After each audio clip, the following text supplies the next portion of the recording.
Oh my goodness. Well, hello. What's good, YouTube? So let me be quick, and I'm gonna ramble because I'm just kind of like So I had prepared a live stream earlier today regarding pedophilia.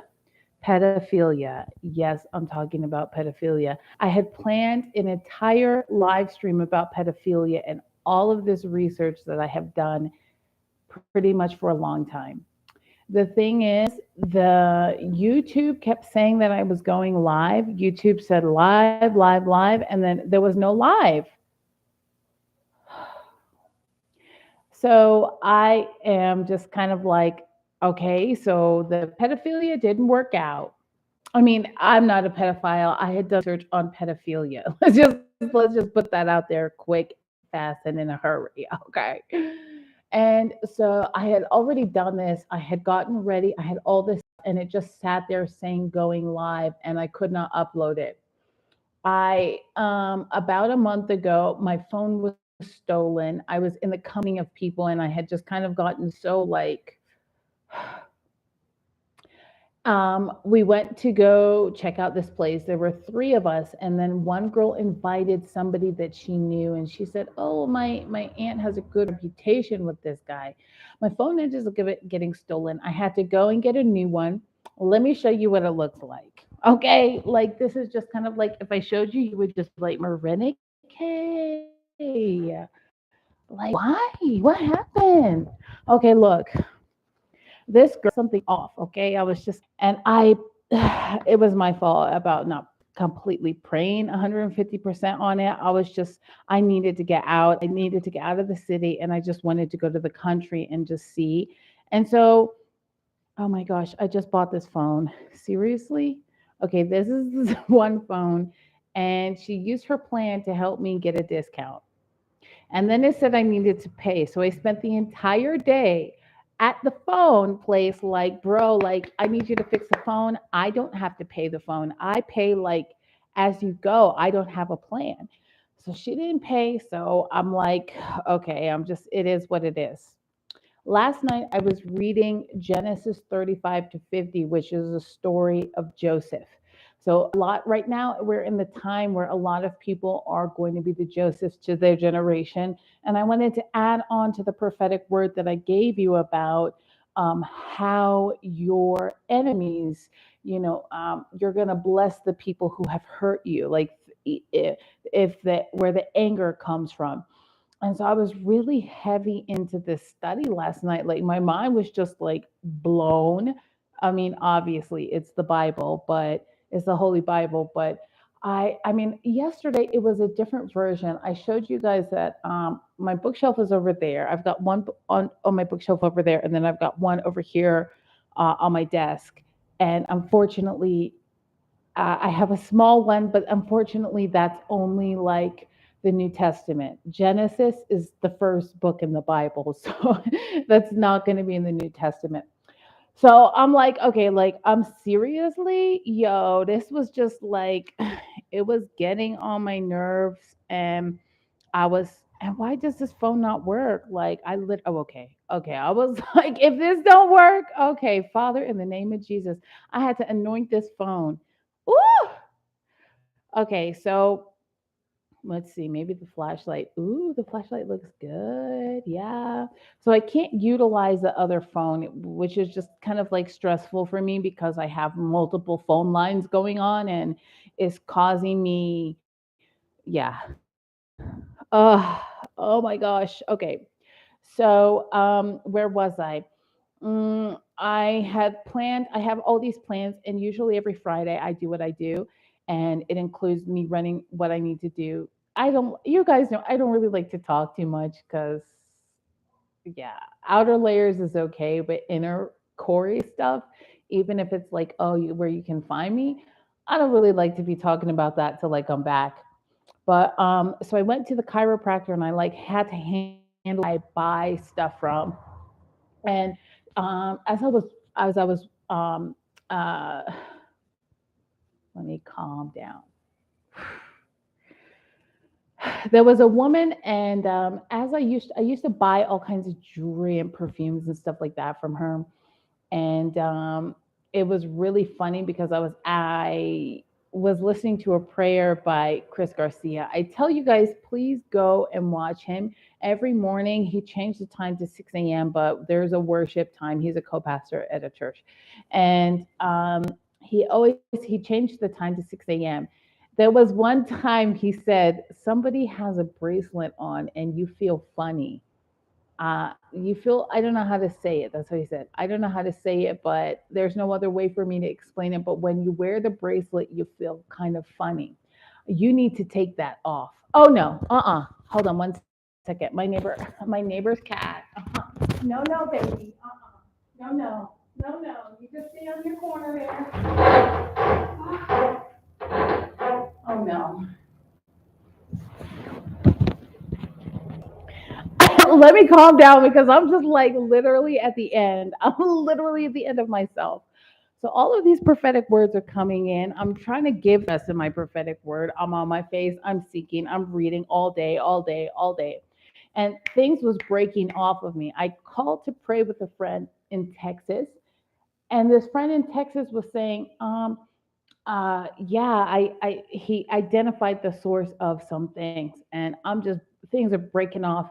By the time I'm getting ready to move forward, I'm like, okay, I need to understand tithing because I'm just sowing seeds, right? It's important. I don't like to say that, but it's important that we talk about sowing seeds. So I was getting ready to sow a bunch of seeds, and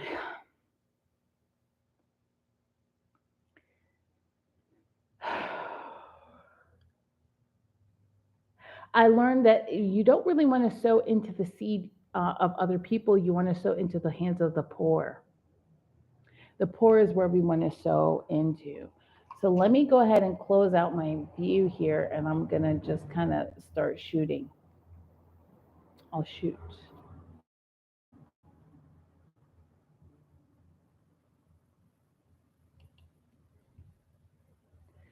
Okay. Whew. You guys, let me just take a breather. I'm literally all over the place.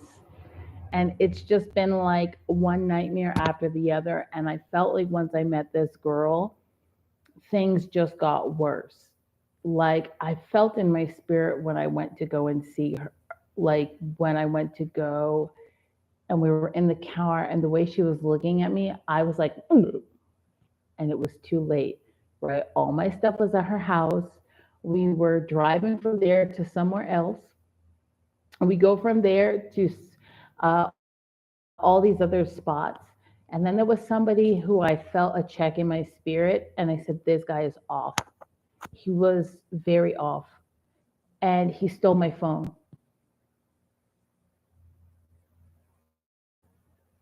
We went to go take pictures next to some letter, and when I came back, he had stole.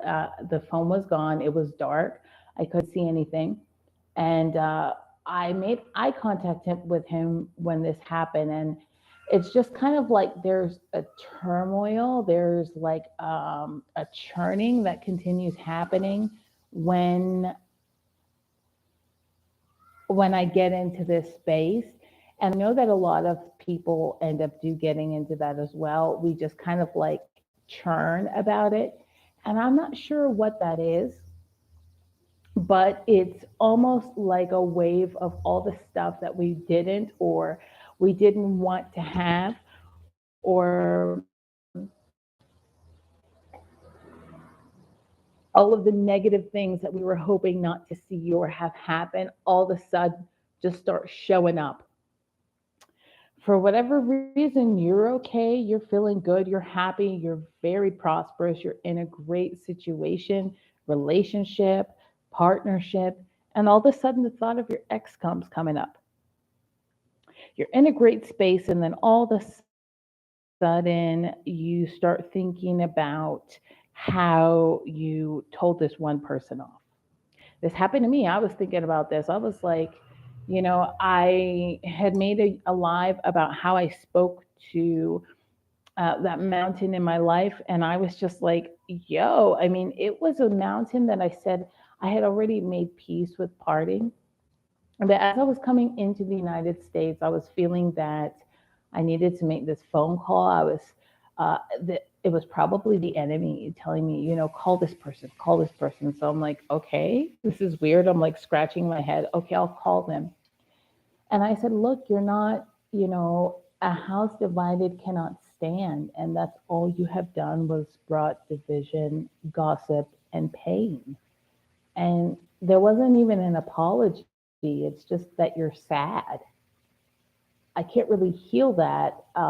And that doesn't do anything for me. I mean, I've become to the point where I was almost so callous, not callous or hardened, but it didn't affect me because it was just kind of like, are you done? Like that. Like I was not seeking to have a relationship. So usually in this point where we begin kind of like spiraling, and I was seeing just kind of like this situation begin to spiral. I was spiraling. I was thinking about some relationships from the past, or who I had wished I had reached out to, or why I hadn't, or etc. And for whatever reason, I'm not even sure why did that come. Where was this coming from? All from the beginning of a cell phone.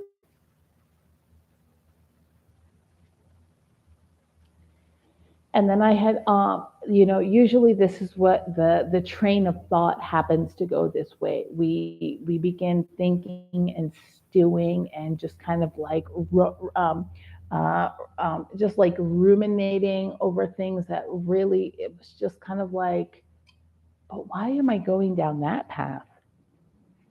So when we come to this space of the end of ourselves, I want to tell you guys, it's important for us to do this, to come to the space of the end of being in ourself, because without this, we kind of wouldn't know where the shingles are. I've noticed this as well when I am fasting. It's not really anger or things like that that happen. I told you all I am what they consider neurodiverse. And I just recently learned about autism and how my individual, because everybody who has a different type of brain, it's not really everybody's brain and works differently under the functioning under the umbrella of autism. So triggers, super bright lights for me, super. So having to go through all of these places, sometimes too many people, sometimes super loud clubs, sometimes, and so it's not comfortable for me, and I become quite irritable. It's not just, oh, I need to eat. It's things like that. And so then I'll start it. It'll be small triggers that begin triggering these things. The phone goes to this one situation and just being just so upset that certain things have or have not gone down. I want to just remind you guys that if it does get into a space where you are at the end of yourself, that's okay. It's okay. Come to the space where you are at the end of yourself. I have found it so helpful for me to just go into prayer, and praying really does help, and worship. And but today usually I like to just be in my own space, but I'm moving around. I don't have my headphones. My cell phone doesn't even work. So I'm just kind of getting in a space like, oh, the end of ourselves. Now, how do I know sometimes this is the end of ourselves? Because we end up start looking for other things to stay busy. Now, usually when I live in a city, it's so easy to be busy. It's so easy to come to the end of ourselves in a city. It's so easy for us to, or not to come to the end of ourselves because we are filled with 1,001 different distractions. We can go to the market, we can go to the gym, we can go and do this, we can go and do that. But when you're at the end of yourself, it's just you. There's nobody else to call. It's everything that you could possibly begin to battle. So if you're battling maybe or you didn't know it was a battle, it'll start coming up.